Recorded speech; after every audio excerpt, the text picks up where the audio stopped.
10. So why don't we list them and then we'll talk about them just like we did the last section. Okay. So I'll start at 9. That's Allen Robinson. Then I have Calvin Ridley. Then I have DK Metcalf. And then I have Cee Dee Lamb. Wow. Okay. So Allen Robinson is an interesting person to put there. So obviously you're part of that realm. Allen Robinson is going into a situation where he's in the last year of his contract on a team that already pretty much said we're not re-upping you, and he's going to be thrown to by a rookie quarterback, most likely, right? Do you think that Andy Dalton beats out Justin Fields? No. Okay.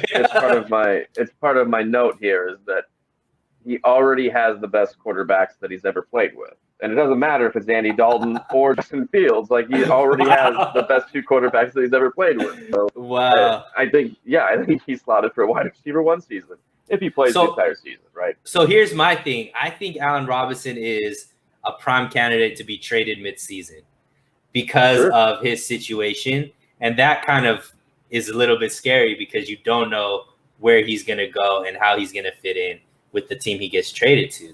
So you're really only maybe guaranteed 8 games with him. So you kind of hedged, I guess you kind of hinted to why you believe he's always been a guy who's produced a lot, and now you feel like he's getting an upgrade at quarterback. So what are you expecting out of Allen Robinson this season? Well, they've also gotten rid of Anthony Miller. I think that they're not looking to spread the ball around in any way. They're not looking to add somebody to their core. They want to use what they've got. Whether Tariq Cohen actually comes back all the way healthy and is going to be an option for him, we'll see. David Montgomery did just fine catching the ball out of the backfield last year, and actually, I believe made him running back 1 in 12-team leagues. I'd have to double check, but I'm pretty sure he was right on the cusp, if not in there. So I think that the target volume for Allen Robinson is going to be there. Darnell Mooney is going to kind of get his, and he might he's already taken the place of Anthony Miller. So I don't think there's going to be much in the scheme that changes. Andy Dalton is going to be throwing to his first read most of the time, and that's going to be Allen Robinson most of the time. If Andy Dalton wants to keep his job, that's what he would do, is just feed Allen Robinson the ball as much as he can.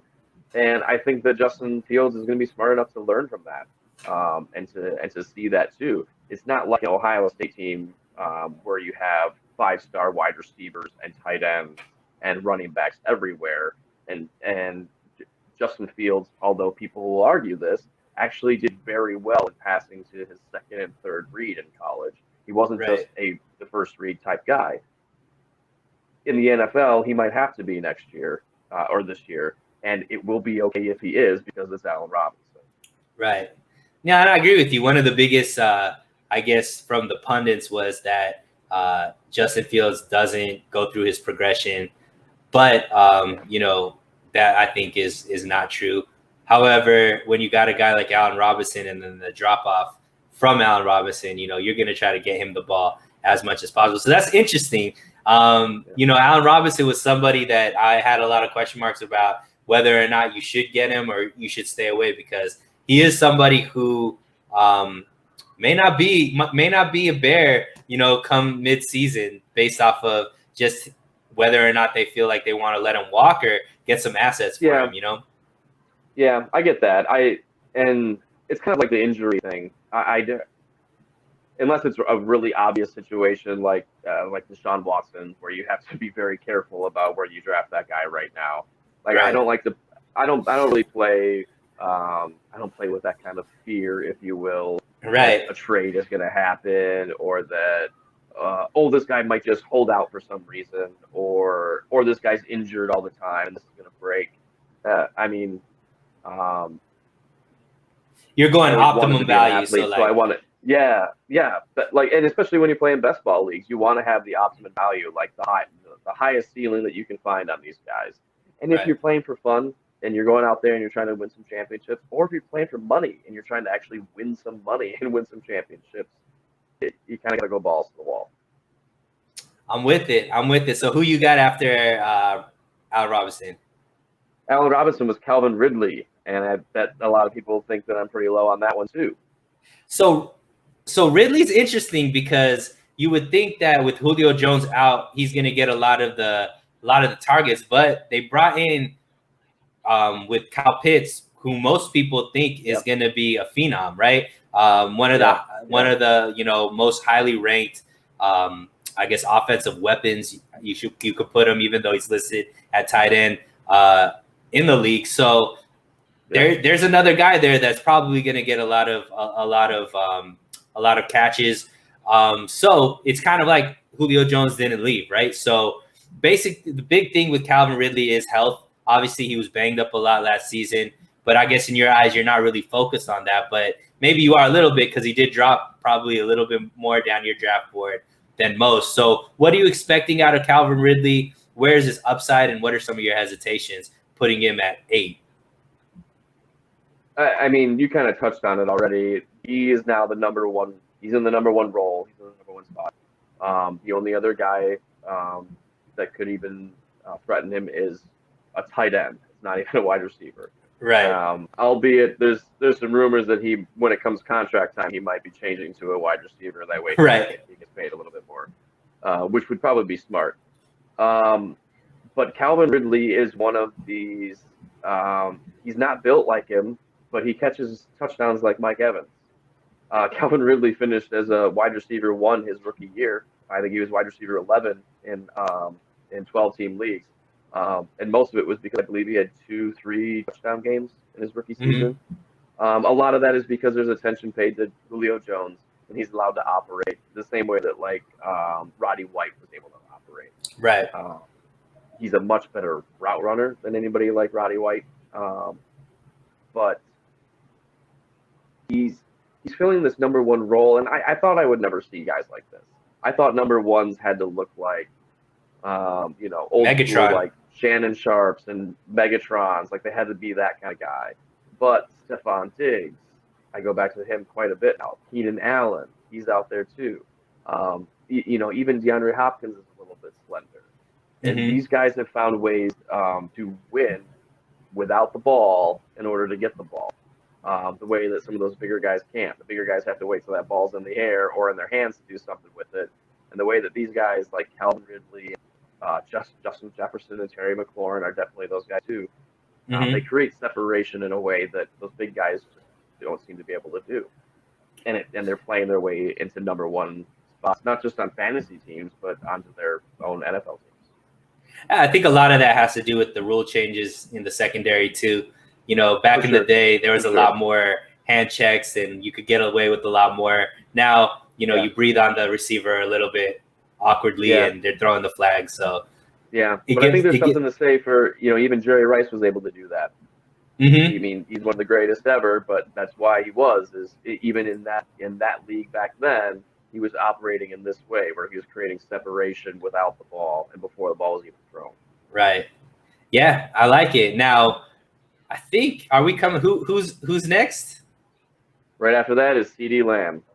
So you put Cee Dee Lamb ahead of bona fide wide receiver 1s proven in previous years. So tell us why you're so high on Cee Dee Lamb. Yeah.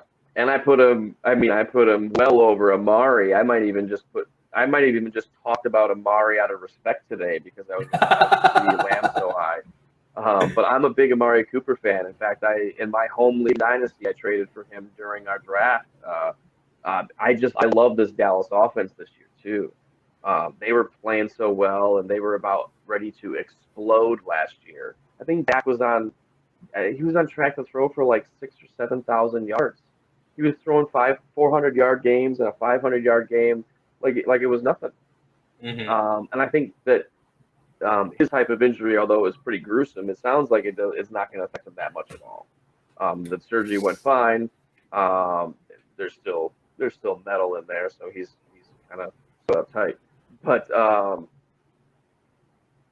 I think that they're going to be able to walk in and do exactly what they did last year. And I think Cee Dee Lamb takes over the number one role there. I like Amari Cooper a lot, and I even like Michael Gallup. Although Michael Gallup should probably look for another job next year or try to get signed somewhere else just so that he can play and get paid that money. Get paid wide receiver one money somewhere because it's going to be really hard to beat these guys out. And Cee Dee Lamb, he has upside like DeAndre Hopkins. The high point ability, the route running is like, while it's not Keenan Allen, it's the one step behind that, right? And the run after the catch. I love watching this guy play at Oklahoma because there was nobody else there his last year there. Marquise Brown was gone, Hollywood Brown, and he got to run all over the place. And he's doing the same thing in Dallas. I just saw the tweet today. I saw the video of his one-handed high point catch in the corner with some backup quarterback that's playing right now, and it was nuts. It was it's probably the best catch I saw all year, and that I will see all year. Yeah, and I mean, I think the fear I have with Cee Dee Lamb once again is all contingent on Dak being healthy, and he already has an injury, like he just strained his lat, so he's out. So that is a little bit question mark. Now, did you put DK Metcalf? I think we glossed over him because if I heard right, DK Metcalf, you put Cee Dee Lamb over DK Metcalf, correct? I did. I'm sorry. I jumped over DK Metcalf. Yeah, I had DK just after him. Wow. So you think Cee Dee Lamb is going to have a better year than DK Metcalf? Tell me why. Because obviously last season, hard for me too. DK Metcalf had a way better season than Cee Dee Lamb. And DK is being thrown to by Russell Wilson, who we know what he's all about. So why is Cee Dee Lamb better than DK Metcalf in your eyes? I think again, I'm kind of adapting to I'm following this trend of the NFL, if you will. While DK is the next Megatron, or he's the giant wide receiver one that's powerful and fast and high points everything, and his route running has come miles from where it was when he entered the league. I don't know who he's actually working with. It can't just be the wide receiver coach at Seattle, because he's a lot better than what he was when he came in. So it's exciting to see him. And I think DK, he can be the wide receiver one, the number one wide receiver overall, like any year that he probably chooses to do it. Right. He's that type of guy, right? But I think that the NFL is just trending more towards a guy that separates before the ball's even thrown, a guy that can get off the line of scrimmage using something other than just power and speed. And CD's got that finesse. He's got that finesse that Nuke has. So this is, for me, this is the one that I don't think I'll be swayed on. For me, if Cee Dee Lamb is on the board and DK Metcalf's on the board, I am for sure picking DK Metcalf. I think DK Metcalf might be one of the top 4 receivers off of anybody's draft board in any of these leagues. Yep. And the reason for it is you got a Hall of Fame quarterback throwing to a bona fide number one. And those combinations are deadly when it comes to fantasy. So basically what you're trying to tell me is you think that Amari Cooper is going to get less, is going to impact Cee Dee Lamb less than the wide receiver 2, which is Tyler Lockett, is going to affect DK Metcalf. So you think that that's what you're saying. So Amari Cooper is going to have a worse season than Tyler Lockett.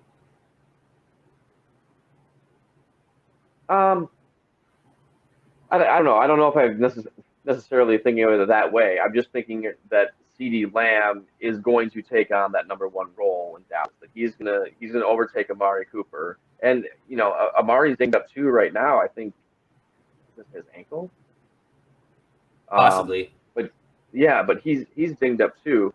I think that just the volume that Dallas is going to throw out there, the pace that they had set last year at the beginning of the year, I think, and the way everybody was excited about that, and they were being, I don't know if they were that successful with it, but they didn't have a defense. They don't have a defense that's going to be able to stop people to keep them in games like that. So I think that we're going to see Dak airing it out again, as long as he's healthy, as long as his shoulder isn't messed up in a real way. And Seattle has just never really let Russ cook in the way that everybody has wanted him to do. It looked like they were going to do that last year, and then they kind of tapered off again. And I don't know. Apparently they brought in a new offensive coordinator that's going to allow a little bit more of that. So we'll see. Wow. So first controversy of the show. Wow. So I'm surprised how low you got DK Metcalf on your list. I think he's going to be, top 3, 4 on most people's list. So you had him at 7, right? Or 6? I had him at 7. 7. Wow. Okay. Yeah. All right. He is at 6. Yep. Beautiful. Well, hey, we will see. I'm taking DK Metcalf over Cee Dee Lamb any day of the week, but hopefully you're drafting right before me in a league.